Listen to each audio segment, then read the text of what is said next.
জনাব তারেক রহমানের বার্তা নিয়ে আপনাদের কাছে। উনি আমাদেরকে নির্দেশ দিয়েছেন আমরা যেন ঘরে ঘরে যাই, আমরা যেন আপনাদের ঘরে ঘরে গিয়ে আপনাদের সাথে কথা বলি, আমরা যেন আপনাদের ঘরে ঘরে এসে আপনাদের সুযোগ সুবিধার খোঁজ খবর নেই। ওনার নির্দেশ অনুযায়ী আজকে আমরা আপনাদের এই গ্রামে আসা, ওনার বার্তাটুকু যেন আমি আপনাদের কাছে পৌঁছে দিতে পারি। আমি যেহেতু কেন্দ্রীয় রাজনীতি করি, আমরা যারা কেন্দ্রে রাজনীতি করি প্রত্যেকের কাছে আমাদের নির্দেশ আছে আমরা যেন গ্রামে গ্রামে প্রত্যেক মা বোনদের সাথে কথা বলি, প্রত্যেক মা বোনদের খবর নেই, প্রত্যেক মা বোনদেরকে আগামী দিনের রাষ্ট্রনায়ক জনাব তারেক রহমানের বার্তাটুকু যেন আপনাদের কাছে পৌঁছে দেই। বার্তাটা কি জানেন? আপনাদের হাতে একটা একটা কাগজ গেছে, সেই কাগজ হলো 31 দফা।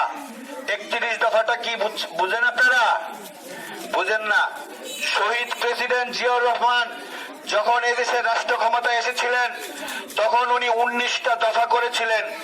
উনি যখন রাষ্ট্র পরিচালনা করবেন 19টা দফা উনি বাস্তবায়ন করবেন।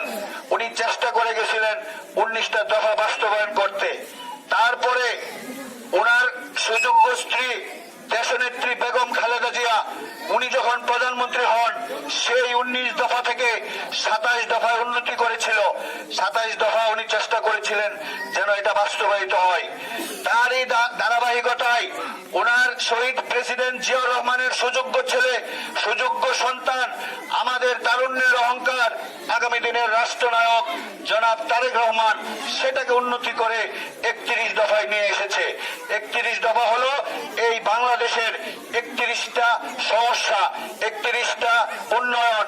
এই 31টা উন্নয়ন যদি হয়, এদেশে যদি 31টা উন্নয়ন বাস্তবায়িত হয়, আপনার আমার কারো সমস্যা থাকবে না।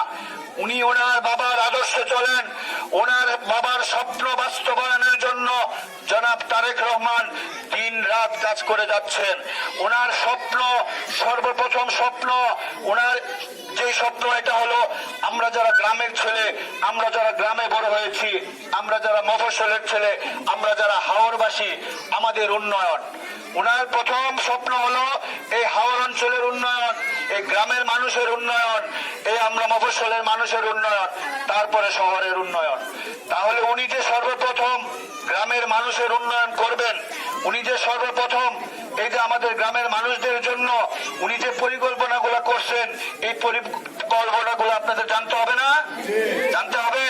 এই পরিকল্পনার মধ্যে সর্বপ্রথম যে পরিকল্পনা, আপনারা যারা মহিলা আছেন আপনাদের জন্য উনি অনেক ভাবেন, অনেক চিন্তা করেন। ওনার বুদ্ধি থেকে এই পরিকল্পনাটা আসছে, যেটা হলো আমরা যে ঘরে ঘরে, প্রতিটা ঘরে ঘরে আমাদের একজন মহিলা মুরব্বী আছেন না? উনি তো এখন বয়স্ক হয়ে গেছেন, ওনার ছেলের কাছ থেকে টাকা চাইতে লজ্জা করে না? আবার দেখা যায় ওনার স্বামী। কেটিভি বাংলা, বিশ্বের চোখে বাংলাদেশ।